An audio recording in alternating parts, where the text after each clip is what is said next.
वक्फ bill को लेकर सियासी बवाल थमता नजर नहीं आ रहा है। इस बीच ईद के दिन मुस्लिमों ने काली पट्टी बांध कर नमाज पढ़ी और बिल का विरोध किया।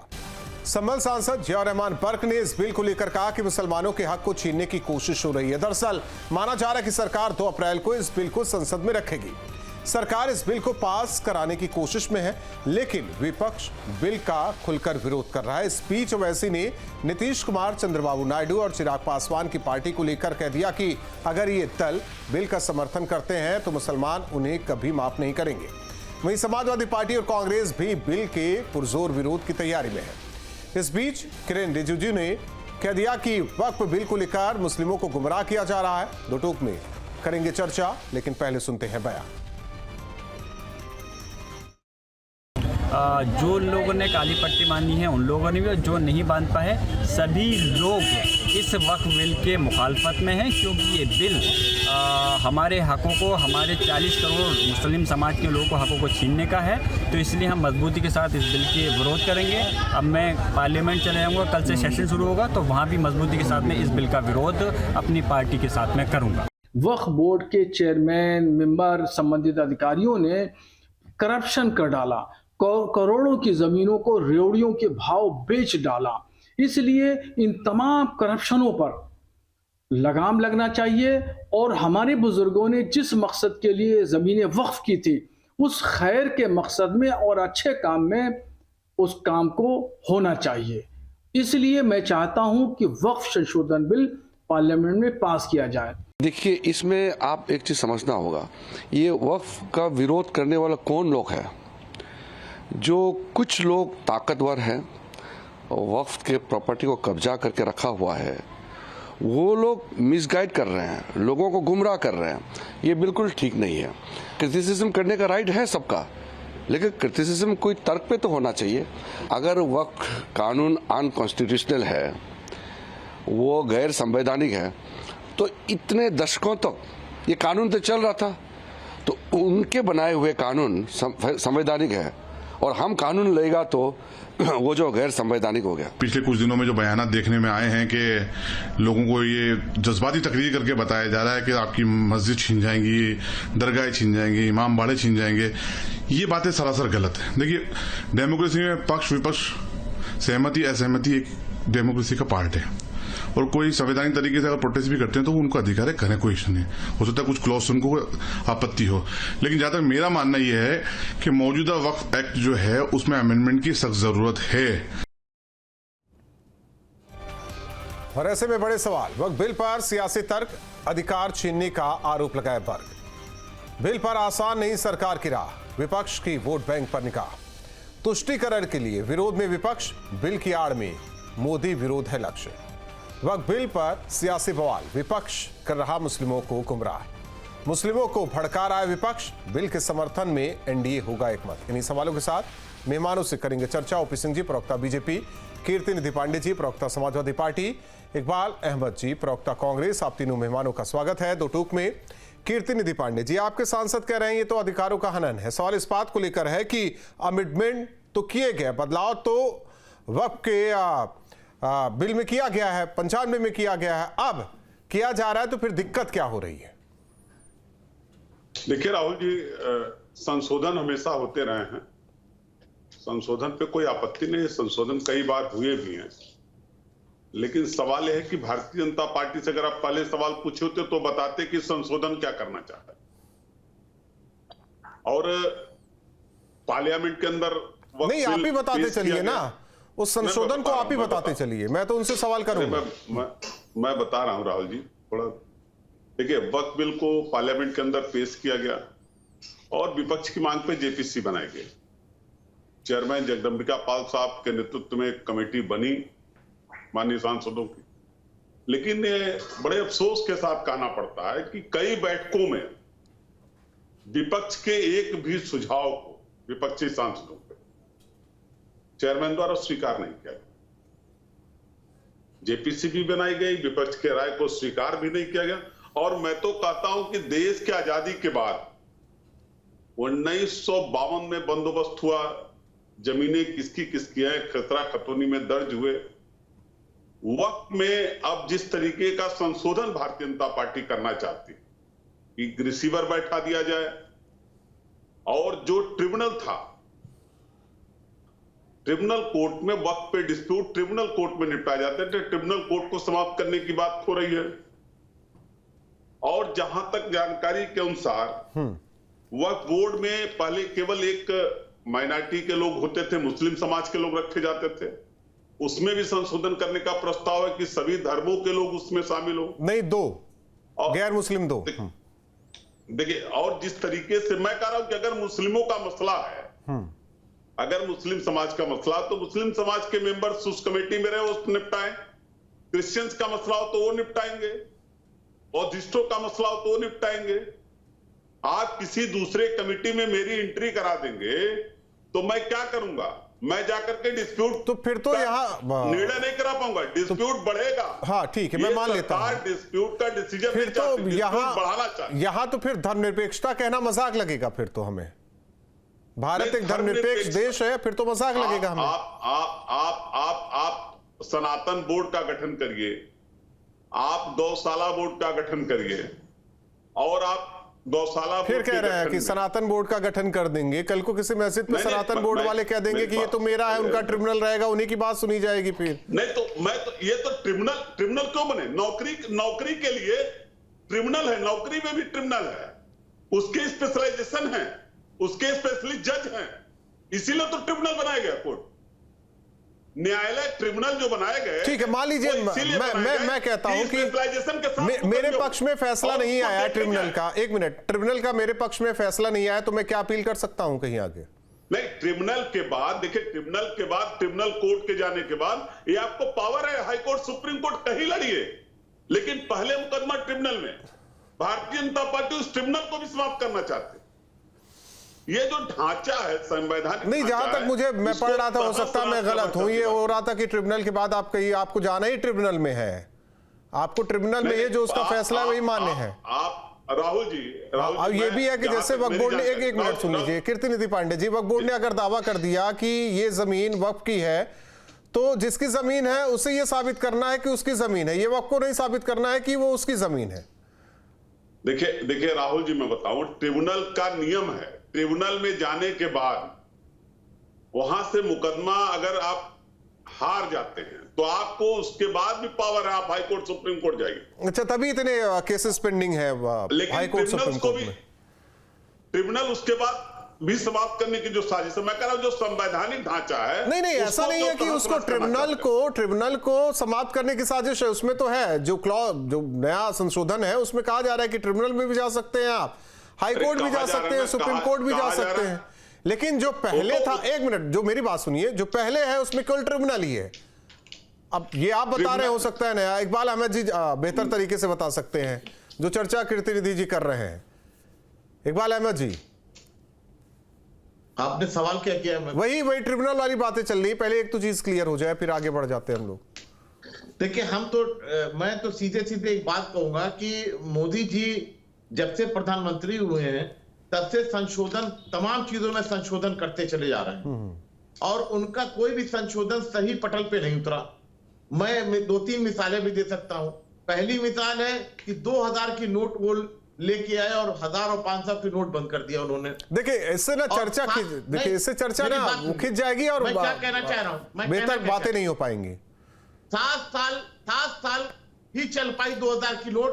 देखिए, आपका सियासी अदावत हो सकती है, आप इस पर बात कीजिए जिस पर बात करने बैठे हुए हैं हम लोग। मैं यही बताना चाहता हूं, तमाम चीजें संशोधन किया उन्होंने, लेकिन उस संशोधन का फायदा क्या हुआ ये मैं बताना चाहता हूं देश को, कि एक 2000 की नोट 7 साल तो चला नहीं पाए, और कहते हैं कि हम वक्फ बोर्ड बिल पास करा के ये मुसलमानों को हक की लड़ाई मैं लड़ना चाहता हूं। अरे आप हक की किस बात की लड़ाई लड़ना चाहते हैं, आप बताओ ना। जो भी वक्फ बोर्ड की जमीनें हैं वो मतवल्ली होते हैं, ना कि कोई मालिक होता है।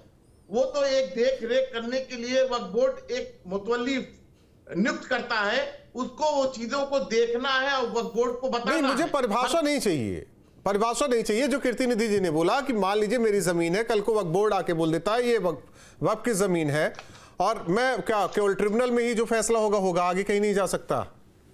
हाँ, ये बात सच है कीर्तिनिधि साहब ने जो कहा है वो एकदम सही कहा है। ये जो बता रहे हैं कि आने वाले कल को ये जो पूंजीपति बैठे हुए हैं देश में, जो सारी चीजें हड़प रहे हैं, ये वक्फ बोर्ड की अब कहाँ पूंजीपति, मैं समझ में नहीं आ रहा है ये पूंजीपति पर कहाँ जा रहा है। वो कह रहे हैं कि आप ही लोग में से कुछ लोग हैं जो इसका फायदा उठा रहे हैं।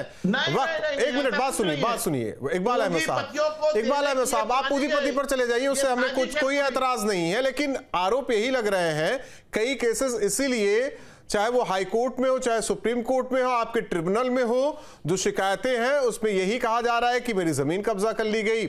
ये भी कहा जा रहा है कि साहब यहां तो हमें अधिकार नहीं मिल रहा है, कुछ लोग हैं जमीन बेच रहे हैं, खरीद फरोख्त कर रहे हैं, इसका जो पैसा आता है बंदरबाट किया जा रहा है। अरे ना जाने कितना कोर्ट में फैसले पड़े हुए हैं, आज तक बंडल पे बंडल पड़ी हुई है। अब फिर वही बात आ गई, आप मतलब तो नहीं, आपकी बात करें तो आप दूसरों की बात करने लगी है। जहां पे देश में इस तरीके का भाव बनाया जाता है कि हिंदू मुसलमान को कैसे बांटा जाए, हिंदू मुसलमान की बात ही नहीं हो रही है। आप कहां से कहां चले गए? हिंदू मुसलमान की बात ही नहीं हो रही है। मैं समझना चाह रहा हूं, जनता को सरल भाषा में समझाना चाह रहा हूं। तीन तलाक को लेके चले आना, वक्फ बोर्ड की बिल लेके चले आना, 3 तलाक से क्या दिक्कत है? कई केसेस हम रोज खबर पढ़ते थे, उस दौरान इस पता नहीं आ रही कि खबर नहीं आ रही, कमी आ रही। पहले तो कह दिया तलाक तलाक तलाक, सऊदी गए फोन से कह दिया तलाक तलाक तलाक, चिट्ठी भेज दिया तलाक तलाक तलाक। भाई उसका भी एक प्रोसेस होता है, वो प्रोसेस फॉलो कर ले, कोई दिक्कत ही नहीं होती। भाई इसमें तो सुप्रीम कोर्ट को भी बोलना पड़ा, आपकी भी सरकार थी, सुप्रीम कोर्ट ने कहा था, तो उसमें भी बहुत सारी चीजें नहीं छोड़ देते ना। इकबाल साहब उस पर नहीं बात करना है, उस पर बात ही नहीं करनी। मैं इससे समझना चाह रहा हूं, दर्शकों को साफ शब्दों में समझाना चाह रहा हूं, लेकिन ना आप समझा पा रहे हैं ना बातें होने दे रहे हैं। नहीं समझा पा रहे हैं, ये सिर्फ पूंजीपतियों के लिए मैं मान लेता हूं, मैं मुस्लिम हूं, ठीक है, और आसपास कोई मस्जिद नहीं, मैंने मस्जिद निर्माण करा दिया वहां, और लोग आने लगे, वहां नमाज अदा करने लगे। बाद में वक्फ बोर्ड कहता है कि नहीं ये तो वक्फ का है, भाई आप कैसे वो कर सकते हैं, ये आपका व्यक्तिगत नहीं है, अब तो वक्फ का हो गया। तो इंसान क्या करेगा फिर? तो एक मुस्लिम होने की हैसियत से मैं पूछ रहा हूं, न्यायालय किसलिए बना है? न्यायालय इसीलिए बना है कि लोगों को हक दिया जाए। नहीं तो किसकी बात कर रहे हैं आप? ट्रिब्यूनल की बात कर रहे हैं या हाई कोर्ट सुप्रीम कोर्ट की बात कर रहे हैं आप? मैं कोर्ट की बात कर रहा हूं, न्यायालय की मैं बात कर रहा हूं। नहीं, पहले मैं ट्रिब्यूनल जाऊंगा या मैं पहले कोर्ट चला जाऊंगा? कोर्ट जाना। तो फिर ट्रिब्यूनल का क्या अस्तित्व है? फिर भाई हम ये कह रहे हैं कि अगर नहीं, आप समझा नहीं पा रहे हैं। मैं जो कह रहा हूं वो आप मेरी बात समझिए। मैं क्या कहना चाहता हूं, ये संशोधन करने का तुक क्या है, क्यों लाया गया, ये बता दे। नहीं, ये क्यों नहीं कोई समझा? फिर वही बात कर दी आपने। ओपी सिंह जी, 95 में संशोधन होता है, उसे स्ट्रांग बनाया जाता है, तब तो कोई दिक्कत नहीं थी इन्हें, तब तो वाह बहुत बढ़िया, सब कुछ बेहतर हो रहा है, हमारे लिए हो रहा है। अब उसमें कुछ संशोधन हो रहा है तो आप क्यों कर रहे हैं? बीजेपी वाले क्यों कर रहे हैं? आप हिंदुओं को खुश कर रहे हैं, मुसलमानों को दबा रहे हैं आप। अरे जिसका संशोधन होना चाहिए ओपी सिंह जी, नहीं रहा है, उनको चुप करें। संशोधन ऊपर हो रहा है। नहीं, ये मुसलमानों के खिलाफ क्यों ओपी सिंह जी? जी राहुल जी, जो आपने डिबेट का विषय रखा, यह देश के अंदर एक चर्चा का विषय बना हुआ और एक महत्वपूर्ण विषय है। मैं कुछ तथ्यों के साथ आपसे बात करना चाहता हूं ताकि आपके दर्शकों को इस वक्फ बोर्ड की असलियत के बारे में जानकारी हो सके। नंबर 1, देश के अंदर लगातार बीजेपी की जीत से विपक्षी, देखिए ये अलग चीज है, इसको छोड़ देते हैं, हम सियासी बात नहीं कर रहे हैं। अब यहाँ सियासी नहीं, मैं उसी पर आ रहा हूँ। अच्छा लेकिन चलिए मैं तथ्यों के साथ बात करता हूँ। देश जब आजाद हुआ था, वक्फ बोर्ड के पास इस देश के अंदर कुल 30,000 एकड़ की संपत्ति थी। भाई उनके पास जमीन है, उन्होंने दान दे दी। जी जी जी जी। और आज जो है वक्फ बोर्ड के पास 9,60,000 एकड़ की संपत्ति है। इस देश के अंदर आर्मी के बाद सबसे ज्यादा वक्फ बोर्ड के पास जमीन है। और ये वक्फ बोर्ड का नहीं, उनको देखिए, उनको डर है कि उन जमीनों को आप पूंजीपतियों को दे देंगे। तो वही मैं समझा रहा हूं, मेरी बात पूरी हो गई थी।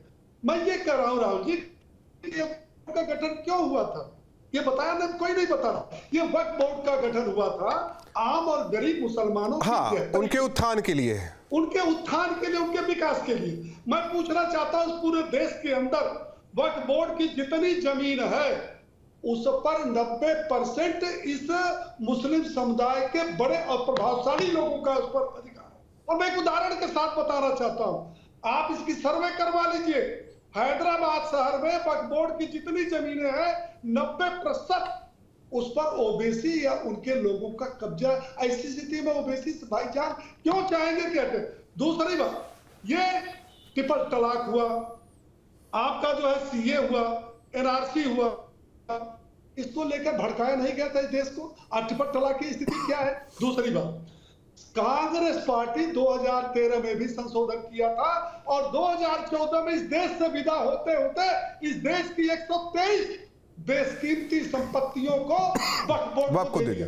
अगर उसको संशोधन हो रहा, उसको पारदर्शी बना रहा, उसको आम मुसलमानों के हित में बनाया जा रहा, तो इनको दर्द क्यों हो रहा, क्यों गुमराह हो रहा, क्यों भड़का रहे? और आपको बता दूं, ये डिबेट करने वालों को पता नहीं इस देश का बहुसंख्यक मुसलमान इस वक्फ बोर्ड के संशोधन विधेयक के साथ खड़ा। आप बताइए, उनको ऐतराज है कि आप उनके धार्मिक मामलों में क्यों हस्तक्षेप कर रहे हैं, उनको ऐतराज इस बात का है। उनका कहना है कि वक्फ में 2 गैर मुस्लिम क्यों रहेंगे, उनका यह भी कहना है। ठीक है, एक बताता हूं, बहुत अच्छा सवाल है। संसद में जा रहा पेश होने ना, आप वहां अपना पक्ष रखिए, बहस रखिए, इसके बाद भी आपको नहीं मिलता है तो आप न्यायालय में जाइए, इसके बाद भी आपका पेट नहीं भरता है तो लोकतांत्रिक तरह से आप धरना दीजिए। लेकिन अगर हिंसा करेंगे और आप शाहीन बाग की धमकी देंगे तो उसका परिणाम दूसरा होगा। अब भूल जाइए शाहीन बाग की धमकी और भूल जाइए हिंसा।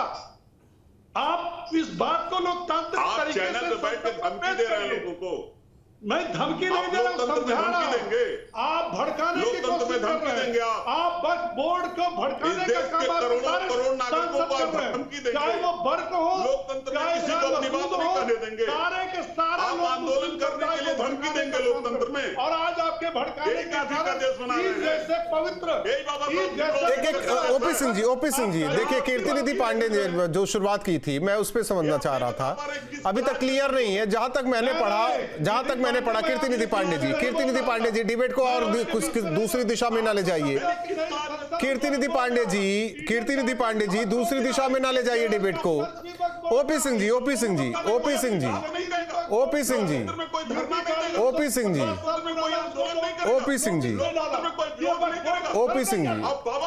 नहीं, वैसे भी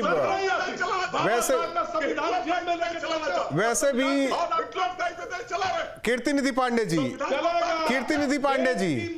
वैसे भी सीएए को लेकर हमें नहीं लगता कि मुसलमानों को कोई दिक्कत, लेकिन उन्हें भी बताया गया ना कि कागज से किए जाएंगे, ये किया जाएगा, वो किया जाएगा। सियासतदान तो भड़काते रहते हैं। कीर्तिनिधि पांडे जी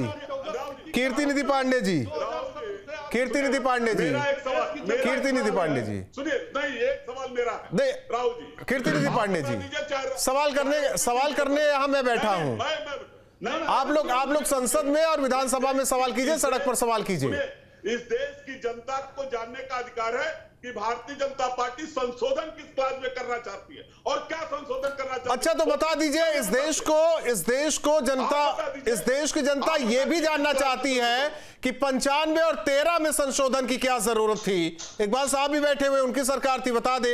आप लोग बाहर से सपोर्ट कर रहे थे। देश के विकास के लिए, मजबूती के लिए अगर संशोधन किया जाए तो आपको क्या, आप तुष्टिकरण। एक मिनट, ओपी सिंह जी अगर पढ़ के आए हो, ओपी सिंह जी कौन पढ़ के आया कौन नहीं पढ़ के आया वो छोड़ दीजिए, क्योंकि आपसे जब मैंने शुरुआत की आपने बोल दिया था कि ट्रिब्यूनल में ही ट्रिब्यूनल के अलावा कहीं नहीं जा सकता। इसीलिए इकबाल अहमद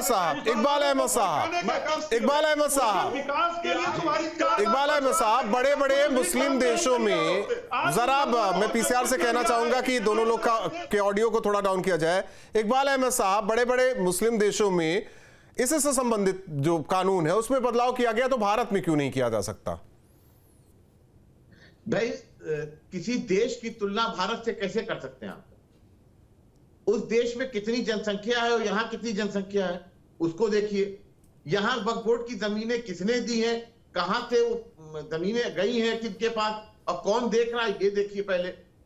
तो हम किसी देश के बारे में हम तो ये भी कहते हैं फिर कि वहां की जीडीपी कितनी अच्छी है हमारे वहाँ नहीं की जीडीपी, गिर फिर रही आप है। चले गए दूसरी बात पे। जब नहीं, नहीं आप दूसरे मामले के लेके दूसरे देश की बात कर रहे हैं। अच्छा, हम एक चीज बता हिंदुस्तान के दीजिए, नागरिक है, हम हिंदुस्तान की एक बात चीज करेंगे। हम इकबाल दूसरे अहमद देश की साहब, बात क्यों इकबाल करना अहमद है? साहब, दिल पर हाथ रख के बताइए कि जब से इस परंपरा की शुरुआत हुई कि हम वक्फ कर देते हैं जमीन, वो भी गरीब मजलूम बेसहारा लोगों के लिए, क्या वाकई उसका एक मिनट, इसकी शुरुआत तो मोहम्मद पैगंबर ने ही की थी। आप बता दीजिए, भारत में ही रहते, दिल पे हाथ रख के बता दीजिए, कितने गरीब मुसलमानों का उत्थान इस वक्फ के तहत हुआ है, क्या हुआ है? भाई ये जमीन वक्फ बोर्ड की जमीनें इसलिए दी जाती थी और दी जाती हैं क्योंकि एजुकेशन, हॉस्पिटल, मदरसे, ये सारी चीजें खोली जाएं। कोई जो गरीब है गरीब उसे बच्चे रहने हो, के लिए, उसके गरीब कमाई बच्चे का हो, जरिया गरीब हो बच्चे कुछ। पढ़ सकें, आगे मैं बढ़ सकें। वही जानना चाह रहा हूं इकबाल साहब, मैं वही पूछ रहा हूं आपसे, मेरा कट टू कट सवाल है, उत्थान हुआ है? हाँ अगर बिल्कुल, जहां हम ये कह रहे हैं जहां नहीं हो पा रहा है, सरकार उस पर नकेल कस सकती है। ऐसा थोड़ी ना है कि आप पूरे वक्फ बोर्ड पे सारी चीजों को नजर रख के और उसको अपने हाथ में ले ले, ये कैसे हो सकता है? जब वक्फ बोर्ड बना है, अब वक्फ बोर्ड क्यों बना था? वक्फ बोर्ड इसीलिए बना था कि वक्फ बोर्ड सरकार के हाथ में कहा है, ये बता दीजिए कि सरकार का कोई नुमाइंदा रहेगा क्या उसमें? वक्फ बोर्ड है या नहीं है मंत्रालय?